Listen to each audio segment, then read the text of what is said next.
Hi guys, today I'm going to show you how to create a waterfall effect in Photoshop.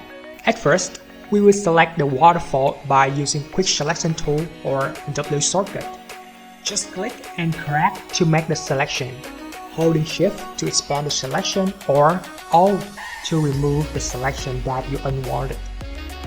When you're done, add feather to it by Shift F6. Choose feather radius around 5 pixels. Press Ctrl or Command J twice and create clipping mask to it by Ctrl Alt G for Windows or Command Option G for Mac. Right-click the clipping mask layer and choose Convert to Smart Object. Same thing applies to the below layer. Now go to Window, Timeline. The timeline pops up. In the layer 1 copy, which is the clipping mask layer, choose Transform. Move the small blue triangle to the end of the timeline.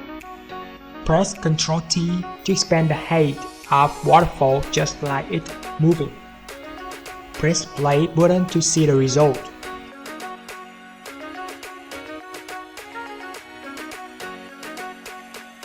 Now we will save it into GIF file.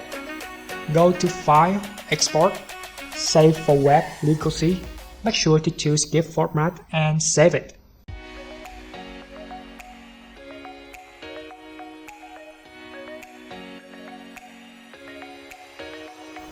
Open the GIF file and enjoy the waterfall landscape. If you like Photoshop and photograph just like Sadesign, and you want to get more and more tips, techniques, experience from us, make sure to subscribe our channel by simply clicking the subscribe button.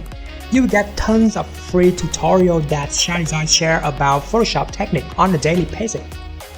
If you have any ideas, don't hesitate to leave comments right below the video. We look forward to see your thoughts. Thanks so much for following and supporting Sadesign.